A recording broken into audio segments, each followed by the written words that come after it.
एक दिन शाम के समय सूरजपुर गांव में आसमान में कुछ चमकता हुआ दिखाई दिया। पहले तो गांव वाले समझे कि यह कोई बादल है, लेकिन जब वो चीज धीरे धीरे नीचे आने लगी तो सबके होश उड़ गए। वो थी एक बहुत बड़ी चमकदार काली भैंस जो आसमान से उतर रही थी। भैंस धीरे धीरे खेतों के बीच उतरी और गांव के बीचों बीच जाकर खड़ी हो गई। सब लोग उसके चारों तरफ इकट्ठा हो गए। किसी ने कहा, यह तो भगवान की भैंस है, तो किसी ने कहा शायद ये किसी चमत्कारी जगह से आई है।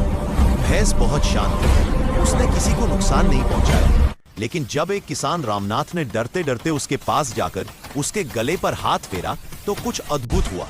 भैंस के गले से ही दूध की धार बहने लगी। वो दूध तालाब की तरह बह निकला, इतना मीठा और शुद्ध कि जो भी पीता उसका मन ताजगी से भर जाता। गांव के बच्चे दौड़कर कटोरियां, लोटे और बाल्टियां लाने लगे।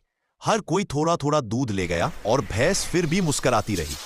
रात भर गांव में चर्चा थी, आसमान से आई भैंस जो गले से दूध देती है, वो किसकी भेजी हुई है। अगली सुबह जब लोग जागे तो भैंस वहीं बैठी थी। एक दिन गांव के बच्चे आपस में दौड़ लगा रहे थे। हरी ने देखा कि उसकी भैंस काली बहुत तेज भागती है। उसने हंसते हुए कहा, अगर मेरी भैंस दौड़ में शामिल हो जाए तो सबको पीछे छोड़ दे। सब बच्चे हंस पड़े, पर हरी ने सच में भैंस को दौड़ के मैदान में ले आया। तैयार, 1 2 3। भैंस इतनी तेज भागी कि सब बच्चे धूल में रह गए।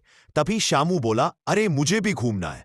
वो भैंस की पीठ पर चढ़ गया और चल काली कहते ही भैंस गांव के चारों ओर घूमने लगी, कभी पोखरे के पास, कभी खेतों के बीच, कभी मेले के रास्ते तक। लोग हंस हंस कर लोटपोट हो गए। आखिर में जब भैंस रुकी तो शामू बोला, भाई हरी, तेरी भैंस तो साइकिल से भी तेज है। हरी मुस्कुराया, क्यों नहीं, ये गांव की उड़न भैंस जो ठहरी। उस दिन से गांव में सब बच्चे उसे उड़न भैंस कहने लगे। एक दिन गांव में हंगामा मचा हुआ था। हरी की उड़न भैंस कहीं गायब हो गई थी। सब बच्चे परेशान होकर बोले, भैंस कहाँ गई, अब हमें दूध कौन देगा। तभी आसमान से एक आवाज आई, मैं तो वहीं जाऊंगी जहां लोग बहादुर और मददगार हों और जो मेरे चैनल को सब्सक्राइब करने में संकोच न करे। सभी बच्चे आश्चर्य से ऊपर देखने लगे। काली भैंस बादलों में उड़ रही थी, उसकी पीठ पर सुनहरी घंटियां बज रही थी। भैंस मुस्कुराकर बोली, जो बच्चा सब्सक्राइब करेगा और दूसरों को भी कहेगा, मैं उसके घर जरूर आऊंगी, ढेर सारा मीठा दूध और खुशियां लेकर। यह सुनकर गांव के सारे बच्चे दौड़ पड़े।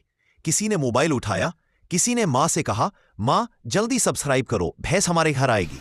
थोड़ी ही देर में आसमान से काली भैंस उतर आई। उसने सबके बर्तन दूध से भर दिए और बोली, अच्छाई बांटने वालों के घर खुशियां खुद चलकर आती हैं।